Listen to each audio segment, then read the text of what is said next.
So if you've been around the channel for any length of time, you've probably figured out that tomatoes are one of my favorite things to grow. I think they're one of the most versatile crops that you can grow. You can get a large volume of food in a relatively small space, and next to peppers and garlic, these are probably my top 3 things to grow. They are relatively easy to grow. They have few issues, and the issues that they do have, I think, are relatively easy to overcome. So, tomatoes are one of my top crops. So today I have 34 varieties that we are going to talk about that I'm potentially growing this year. There may be a few that get dropped here or there, but at this point, nothing is getting added to this list. So I'm definitely going to seed all 34 varieties. Whether those find room and space in the garden remains to be seen. But 22 are varieties, like normal tomato varieties. 12 of them are Micro Dwarfs, and we'll save those for the end. So yeah, I've just kind of got these categorized into a few different categories. And I think because it is the most critical category of tomatoes that we grow, we will start with the paste tomatoes. Okay, I've got my notes here. I had to keep track of days and determinate, indeterminate, all of that. I have grown most of the tomatoes that we're going to talk about today. For the most part, everything is open pollinated. There are some hybrids on my list though. I do think there are some benefits to growing hybrids. There's a thing called hybrid vigor, and I do think that is a real phenomenon.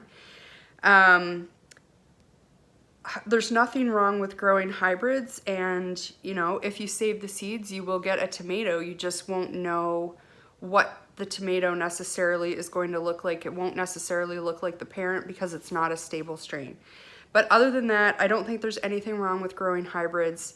There's no nutritional differences to hybrids versus open pollinated crops. They are not genetically modified. Like, you know, there's no issue growing hybrids. And there are a few that I do like to grow. The benefit to the open pollinated is that you can save the seed and get a crop in successive years that look like the original crop. But for the most part, I think 90% of my list here is open pollinated. So just assume it's open pollinated. If it's hybrid, I will point that out and I will let you know. Okay, so on with the paste tomatoes. So hands down, my 2 favorite go-to paste tomatoes are Roma VF, which is Verticillium and Fusarium wilt resistant, and San Marzano. Those are my 2 favorites. They're both plum type tomatoes. They're both around 75 days to maturity, and the Roma VF is a determinate and the San Marzano is an indeterminate, but I do find it's not like a big bully indeterminate. Like, I caged it last year in the community garden just like I did the Roma, and it did fine. It didn't get unruly or super long. I didn't keep it pruned like I would one of the indeterminates at home that I grow on the spirals. I didn't keep it single stemmed or anything like that. And it produced a ton of tomatoes, as did the Roma. The San Marzanos are larger than the Romas. The Romas typically look like, you know, those little pear-shaped plum tomatoes, like 4 inches, you know, and the San Marzanos definitely get longer. They're about the same diameter, but they're definitely a longer tomato. But they both have excellent flavor. They are both awesome they're the tomato that I want to use primarily when I'm preserving my tomatoes, because you can slice them down the center and scoop the seeds out of either side, and that's all of the seeds. Like, we don't have a tomato mill or anything like that to help us get skins and seeds out of the tomatoes. So something that's going to be easy like that I can just de-seed with a spoon, like just zip zip, and it's done, makes my life a whole lot easier when it comes salsa time and things like that. So hands down, those are my two very favorite, will grow forever paste tomatoes. Another one that I grew last year for the first time that I really enjoyed, it's a much larger tomato, is called Katie's Oxheart. And it's probably not one you're gonna find very many places other than I got mine at Revival Seeds. They are a family-run seed company in Nova Scotia, and it's named after a tomato that their grandmother passed down. They think originally in the 1930s it was called Giant Oxheart, but it was a really awesome. It's a pinkish red heart-shaped Oxheart tomato. Had very few seeds, was very meaty. Could use it as a slicing tomato as well as a paste tomato, and I really liked it. I've tried to grow those large Oxheart type tomatoes before, and I find here where I live they're kind of prone to cracking, or how I treat my tomatoes, I don't know. But this one didn't have a single crack, and it was a really great tomato. I'm growing that one again this year. A new one for me this year is called Anna Russian, and I think it's very similar to Katie's Oxheart. It's also a heart-shaped pinkish red tomato. It's indeterminate. Its fruits are typically around a pound, and I'm looking forward to trying that one out. The one downside to like the Romas and the San Marzanos is that they are on the smaller side, so that you need a lot of them to make any kind of volume when you're preserving the tomatoes. And I'd like to have, you know, a large tomato to add into that mix that I grow every year. And you know, if I enjoyed Katie's Oxheart last year, I think Anna Russian will be a winner this year as well. Two that I have grown in the past are Opalka, which are an elongated fruit. They're typically around 6 inches long, and they have good flavor. It's indeterminate. They have a little bit longer of a maturity date, in theory, than like the San Marzano. They're larger than a San Marzano. And I have grown them in the past, and I can't remember now why I haven't grown them again. There was a reason. The other one that I've grown in the past that I haven't grown for the last few years that is a very popular, Opalka is very popular, but so is Amish paste. And the reason I haven't grown Amish paste is because I did have a huge issue with cracking, like almost to the point of unusability. And I don't know, it could have been the season, so I'm maybe gonna give these things another try.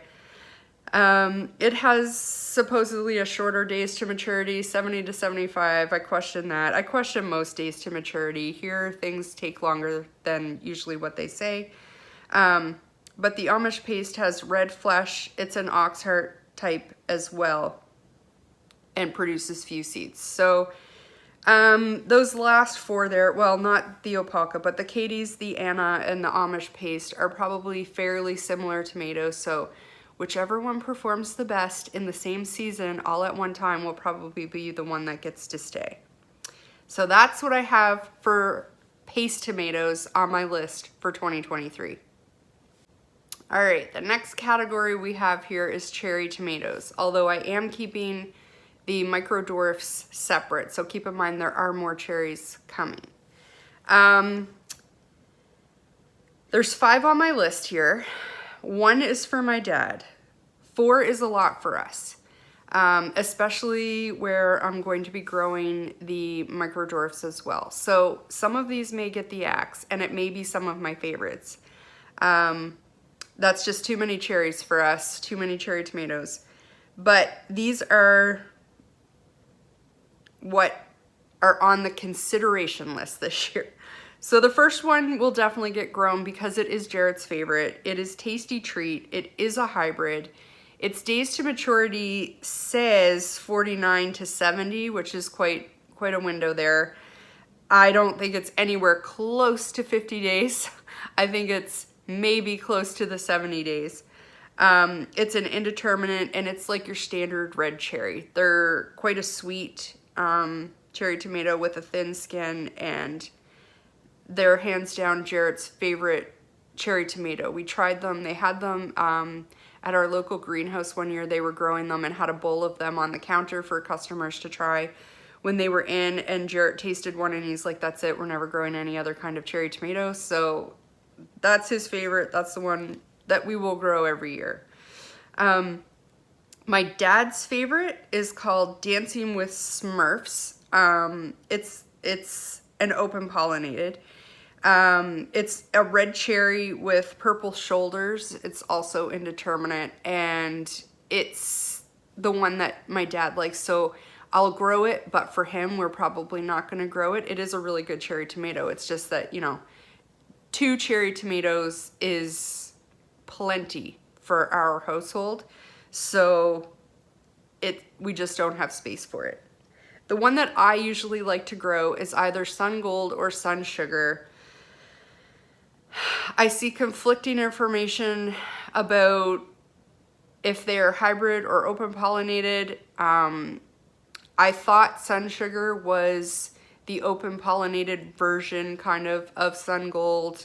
I don't know. It may also be a hybrid. I do save the seeds. I do plant them, and I do get a similar cherry tomato every year. So take that for what you will. Its days to maturity are around 65 to 80. I think that's a more realistic window. I don't find that Tasty Treat produces any earlier than Sun Sugar, so days to maturity I always take with a grain of salt. Sun Sugar is like a yellow-orange cherry tomato. It's also an indeterminate, and it is sweet and delicious with thin skins. I don't enjoy thick-skinned cherry tomatoes, and I like a sweeter cherry tomato. This is a good one. Another one that we're growing, I don't know that it might technically be more like a grape or a saladette tomato. We don't know what it's called. I'm calling it Sandy and Adams tomato. They are tomatoes they got from a friend who ordered seeds from the UK. I don't know what they are. Unknown details. However, they were really good. They do have a thicker skin than I usually like, but the flavor was worth it. And I saved seeds from a few tomatoes that they gave me last year, and we're gonna grow those again. I'm gonna grow them for them as well. The only new boy here on the list this year is blueberry tomato. It's open pollinated, 85 days to maturity. It's one I had asked for in the seed swap that I was in the fall. I had asked for one of the Brad Gates line of berry tomatoes, but I think this is actually an older variety not developed by Brad Gates. And it's blue, almost black, the cherry tomatoes. It's supposedly very productive. It was developed in the 1960s by Oregon State University. And, you know, whatever. It's a new tomato. We'll give it a try, potentially. Although it's probably the first one on the chopping block, to be honest, if, you know, we run out of space here. All right, the next up category is what I'm calling like a red half-pound slicing tomato category. So I've grown all of these before. There's 4 different tomatoes that I'm going to talk about here. So Celebrity and Early Girl were the 2 first tomatoes that I ever grew. They're pretty common around here, at least in garden centers, you know, when you're buying your plant starts, which is how I came across these in the beginning. They are both hybrids. Early Girl is awesome because its days to maturity, it says it's 54 days. I don't think it's 54 days, but I do think it's earlier than a lot of the other tomatoes. It is an indeterminate, although I don't find it unruly. Like, it's kind of like that San Marzano that I was talking about. It's, you know, it behaves itself. And it's often compared to Celebrity, and it's said to have mature fruits 2 weeks earlier than Celebrity. And, you know, that makes sense in their days to maturity. Celebrity says it's 70 days. So, you know, that I do think it's earlier. But, you know, we'll try it this year, and I'll do a better job of documenting. I want to try to track, like, you know, which tomato ripens the first tomato when, and see if we can, you know, get some kind of a timeline, because we do have a fairly short season here, and the earlier that they start producing, the more tomatoes we're going to get throughout the season, right? So that's a goal for this year. The early girl tomatoes are a little smaller than the Celebrity. They're around four ounces-ish, whereas Celebrity can be 8 ounces. They're all kind of hovering around that, you know, half pound, give or take, right? Celebrity is kind of classified as a semi-determinate tomato, so I have found it to be quite determinate type, but has the potential to have, like, you know, a longer leader or something like that. It will get like 3 to 4 feet. Definitely cageable. So these are some of the tomatoes. These are the tomatoes that will be going to the community garden. We're not supposed to have tall structures there. So if I can cage it, then that's a good option for me to grow there. And I'll leave the, you know, tall indeterminate types for home. So I think the other reason that Celebrity is often called a semi-determinate is because a determinate generally reaches its height, produces all of its fruit, and then dies, but Celebrity will continue to produce fruit until the frost. So I think that's also why it gets that semi-determinate name, because I have found it to be, like, you know, I have not found it to be an unruly size or anything like that. It does behave itself. So that is Celebrity and Early Girl. A tomato that I find similar to those, but is open pollinated, is Scotia. Scotia is an awesome tomato. I've grown it the last few years. It is a determinant. It says its days to maturity is 60 days. I find it very productive. It has medium-sized fruits as well, probably more in line with the Early Girl size than the Celebrity size. And it's probably one that I'm gonna grow, you know, every year. And, you know, it's called the Scotia tomato. It was developed here, you know, for our climate. It's a short season tomato. It's kind of a no-brainer. So if there are tomatoes that were developed in your area that you've never tried growing, definitely give them a try, because there is a reason, you know, it was named after the area that you're growing in, right? The last one on my list here is bush beefsteak, that will get started every single year because it's my mother and father's favorite tomato. This is the one they like to grow. It's 65 days to maturity. It's a determinate. It has a little larger fruit, probably larger than the Celebrity, and, like, you know, up to the 12-ounce size.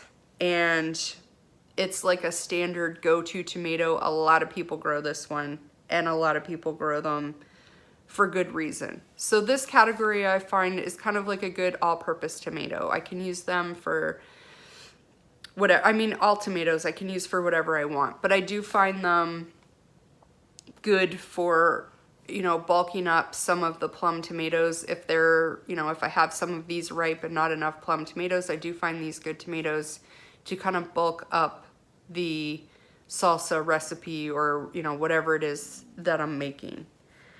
They're also awesome sliced and on sandwiches and stuff. So they're kind of like, you know, they're kind of a good all-round, all-purpose tomato. I recommend any of those. Okay, so now we're getting into probably some of the more interesting categories.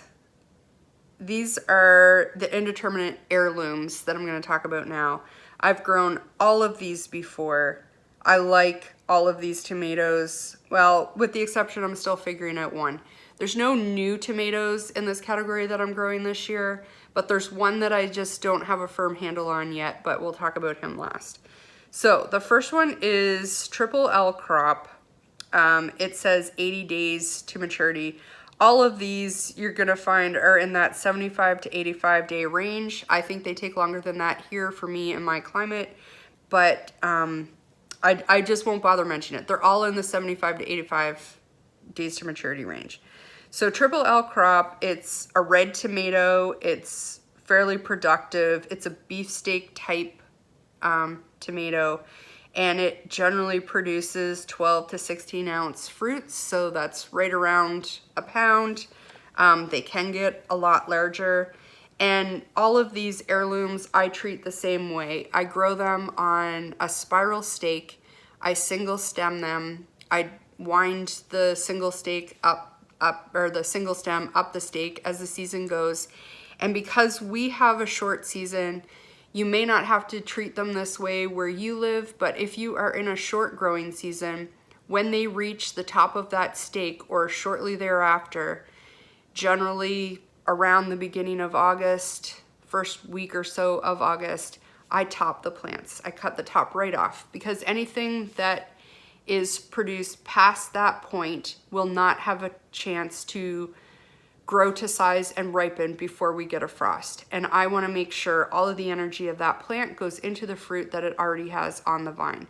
So for me, these indeterminate heirlooms, it's all about getting them in the ground and getting them a good quick start, because I'm cutting them off once August gets here. Like they don't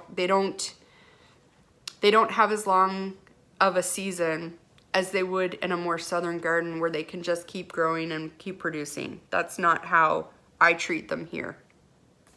Anyway, so that was Triple L crop. Dr. Weiss's is another one that we grow every year. Jarrett likes the yellow tomatoes because of their lower acid. Dr. Weiss's has a good flavor.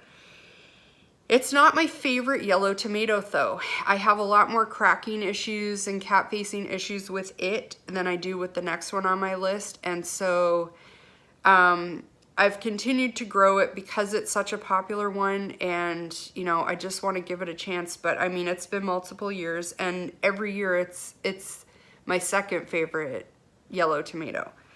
My first favorite yellow tomato is Kellogg's Breakfast. I have far fewer issues with this plant. I think the flavor's just as good. And I think it's a color thing too. This one kind of deepens and has like an orange glow to it almost. And I just find it a prettier tomato too, to be honest. Overall, the plants do better than the Dr. Weiss's, and I have fewer issues with it. So, you know, if I was only going to grow one, it would be the Kellogg's Breakfast, but we are going to make space for both in our garden. I do really like Dr. Weiss's, don't get me wrong, it's an awesome tomato, but I prefer Kellogg's Breakfast. One of my absolutely favorite heirlooms has come to be German Johnson. I have discovered I like pink tomatoes. This is, you know, a pink, huge beefsteak type tomato. It seems to be resistant to cracking. It's not mealy. A lot of these, you know, large tomatoes can kind of get a mealy texture. It has good flavor. German Johnson is one of my favorite, and I will probably grow it every year. Another one that has become a favorite is Paul Robeson. So it's technically a black tomato. It's kind of like a brick red with kind of like darker, they can be kind of greenish shoulders on the top. It has awesome flavor. It's also like, you know, a beefsteak type. I really, really enjoy this tomato also. It doesn't seem to have as many cracking problems as some of these other ones, and it will be on my must grow list every year as well. One that I tried for the first time last year was pink Berkeley Tie Dye, and it's similar to the rest of these tomatoes, 8 to 12 ounce fruits. It says it has a little bit lower of a days to maturity, 65 to 75 days. I did not find that to be the case. I found that they kind of ripened all around the same time as the other ones, but we'll keep a closer eye on it this year and, you know, see what we actually get. So it's kind of, you know, a pink tomato with green stripes on it. It's a very attractive tomato. And I do think an attractive tomato, I do think tastes better. I think there is that visual taste connection, and it is a really pretty tomato. The last one on my list here is Giant Crimson. And I did grow it last year. So this is that M.I. Gardner tomato that he, you know, saved the seeds out of a shadow box, and one of them grew. It's around 75 days to maturity, I guess. It did have very few seeds. It's a red tomato. I found my plants last year, I started 5 seeds, 4 grew to be plants, and I found them all to be weak. And, you know, when 2 of them I had in a separate bed that maybe got more shade than they should have, okay, I can write those 2 off. But the 2 that were in the beds with all the other heirlooms, they just seemed to underperform. I wasn't impressed. They had very few tomatoes that were produced late, and the first tomato off of one of them was actually a good, nice size, and an animal got it, so I didn't even get to try that tomato. I got some new seeds this year to try. I'm gonna give it another chance because, you know, the concept is cool and I like the story and everything. But if it doesn't perform better this year, I'll probably not ever grow it again. So those are the 22 regular type varieties of tomatoes that we're growing this year. But now let's talk about the Micro Dwarfs. Okay, so I do have an AeroGarden, and I think any of these could be grown in that. One of these is currently growing in my AeroGarden, and if you haven't seen those videos, go check those out. We're right around, I think we're right around 80 days old now, and there's tons of cherries on it. They haven't started ripening yet, but I will keep you posted on that. But anyway, so in addition to the one that I'm currently growing, 2 of these on my list I have grown before. I've grown them for quite a few years, and there seems to be, I had ordered a bunch of these literally weeks before. If you watch Roots and Refuge, she did a video a few weeks ago where she talked about all the dwarf tomatoes that she was growing. And then, of course, immediately I wanted to go order more, which I did not. But I think there's, you know, maybe going to be a moment for Micro Dwarf tomatoes. I feel like in the gardening world, it seems to be like something takes the world by storm all at once. Everyone just becomes interested magically at the same time. I don't know why that happens. I'm sure there's like, you know, somewhere there's like, we're seeing the same things and our interest is being piqued kind of at the same time. I think a lot of it has to do with these can be grown in small spaces, they can be grown indoors, and there's like a huge interest and push for growing food at home right now, being sustainable at home, like things like that. I'm sure that has something to do with it. But anyway, the appeal of these is that they can be grown in like a 3/4 to 1 gallon pot, which is, you know, not a large amount of space. You can grow them in containers, in window boxes, like, you know, you can grow them indoors in an AeroGarden. Generally, they're gonna stay smaller in a smaller pot than they will if you put them in a larger space. They're gonna have, you know, there's gonna be a range. I'm gonna talk about their sizes, but most of these plants are gonna have a range, and it's because, you know, smaller pot, smaller plant, larger pot, larger plant, but only to a certain extent, right? And a lot of them have, not all of them, but a lot of them have rugose leaves. So they're textured, they're kind of bumpy and crinkly. And I've definitely noticed that growing, you know, the few that I have already, I've definitely noticed that. So I'll start with the two that I've grown before. So the first one is Tiny Tim, and it's probably one of the easiest to come by. I have seen it, you know, just in your regular seed stands this time of year. You can probably find it. I think all of these are open pollinated. So I think all of these are open pollinated. And a lot of these have a lower days to maturity date than a lot of the tomatoes that we've talked about so far. So Tiny Tim, open pollinated, 60 days to maturity. It's a small red cherry tomato. Its height is reported to be 8 to 16 inches. I concur with that. I think probably mine was on the smaller side. I don't think mine was anywhere close to 16 inches, maybe 12. And, you know, they're fairly productive. It's kind of like just a sweet tomato flavor, like a standard cherry tomato. I don't think it's as tasty treat, but I think it's, you know, it's an acceptable cherry tomato. And I have grown it many years. The next one on the list here is Tumbling Tom. It says its height is 20 to 24 inches. Perhaps. I don't think mine got quite that large, but it's also like a tomato that tumbles. So it doesn't grow straight up. It's not like 20 to 24 inches high. It might be 20 to 24 inches long, but it's tumbling over, right? It's a medium-sized cherry, a little larger probably than the Tiny Tim. This is the only hybrid.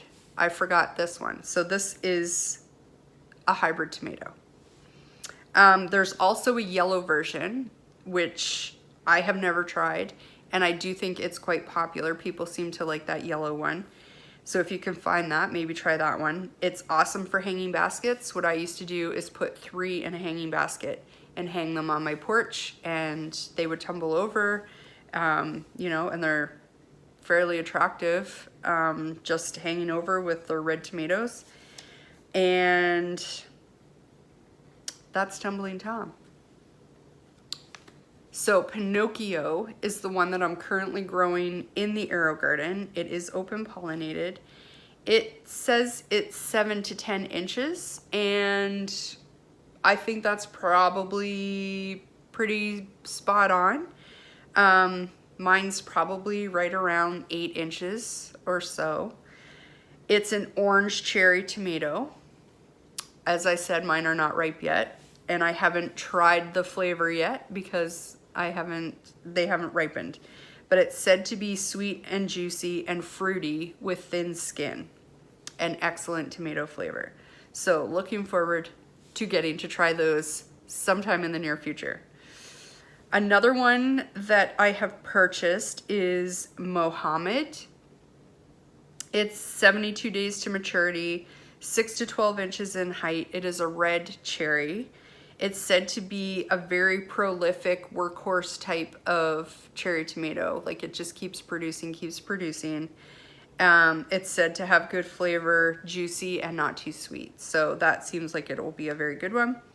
I tried to order, so far we've only talked about red and one orange, but the next one's yellow. And I did try to, when I ordered these way back, I did try to kind of mix up the colors, because what I would like to do with the cherry tomatoes is I plan on we have a lot of like decorative pots and things on our front deck, and I just kind of want to tuck them in amongst with the ornamental flowers and things, just to have, you know, a few extra cherries to kind of make our, you know, attractive pots and things productive as well. It just feels like this year we should be trying to tuck in food wherever we can. So I thought they would be cute, and I also thought it would be cute to have like a colorful cherry basket. So I did try to mix up the colors. I got all the colors I could find. So the next one is yellow. After that explanation, it's a yellow cherry. It's called Aztec. It's an 8 to 16 inch height plant. It is said to be sweet, juicy, mildly fruity, with firm flesh, and it can grow larger. The fruit can grow larger if it's given more space and in a larger pot. So that's something to keep in mind as well, that you know, the size of your vessel may not just affect the size of the plant, but also the size of the fruit. The next one, I'm probably going to butcher the name. It is called Blauzimmer, which means blue room tomato. So it is a red cherry with blue or purple shoulders. Very attractive. Looks quite similar to the Dancing with Smurfs, actually. And it is a larger cherry, but smaller than a saladette. It's from Germany, and the flesh of the tomato is red, and it's said to have bright flavor and also be somewhat fruity. So, interesting tomato. I'm gonna butcher this name as well. Ham's Gelb, I hope is how you say that, which means yellow cup tomato. So, surprisingly, or not surprisingly, it is a yellow cherry tomato. It is 6 to 8 inches, so it's one of the smaller micro dwarfs. And it's said to have strong flavor, not too sweet, citrus aroma, has a thick skin, but that makes it to be a long keeper as far as cherry tomatoes go. So that, you know, that could be a good thing, you know, depending on, you know, what your goals are here. The smallest one that is on my list is Nina Neutron, appropriately named. It is a small heart-shaped cherry tomato that is pink and red, or pink-red. Its height is 5 inches. It is one of the smallest, I believe, that there are. It might be considered a nano dwarf. I don't know what the limits are on calling it a nano dwarf, but in a small pot, it might only get 2 inches tall, which is insane. And I might actually try that just to see how small of a plant we can get to produce cherry tomatoes. It's said to be mildly sweet and juicy. A lot of these are hard to say, so forgive me if I'm mispronouncing them. The next one is, Muskofka, I think. It's a large red cherry that grows on a 12-inch plant. It's said to be a heavy producer, resistant to cracking, sweet flavor, and it is also a trailing tomato like Tumbling Tom. So if this is a great tomato, I could probably replace Tumbling Tom, you know, as an open pollinated tomato. I can save the seeds. I can't save the seeds from the Tumbling Tom. So that's something to consider as well. This one is called Jip and Janik, or Janik. I'm not entirely sure. It is named after a series of children's books from the Netherlands, which is interesting. So I'm sorry if I've mispronounced your childhood characters' names. It's a large red cherry, and it grows on a 10 to 12 inch size plant. The last two I am probably the most excited about. The first one is Rosy Finch. It also has one of the smallest days to maturity dates. They're saying 55 days. We will see. And it's a pink cherry. Shocker, it's one I'm excited to grow, right? It's on an 8 to 10 inch plant. It's said to be mildly sweet, prolific, high yielding, and not very seedy. So those are all good things in my book. The last one is called Fat Frog. and shocker, it's a green when ripe tomato. It's a medium-sized cherry. The plant gets 12 to 14 inches, and it's said to be juicy, and the flavor is sweet like tangy grapes. That sounds wonderful. So those are the Micro Dwarfs that I have purchased and I'm planning to grow, and I'm very excited about them. Like I said, my plan is to just kind of tuck them in wherever they will fit, in with like pots of petunias and geraniums and whatever else that I decide to plant on our front porch. I think they'll fit in quite nicely, and I think they'll be fairly attractive, especially some of those colorful, like the yellow cherry tomatoes I think are really gonna pop. And the photos that I've seen of the Rosy Finch, the pink tomatoes are really quite pink and quite pretty. So I'm excited to grow those. Like I said, I've hit the cutoff point. I'm not buying or trying any more tomatoes other than what is on this list this year, but I would love to hear from you and see what your favorites are. What are you growing, and what should I add to my list next year? Like I said, tomatoes are one of my favorite things, and I think another reason that they're one of my favorite things is that there's just so many options. There's so many size options, so many color options, so many flavor options. Like, they're just endless, which makes it fun to experiment with. So I hope you enjoyed this video. I hope you come back. Have a good day. We'll see you next time.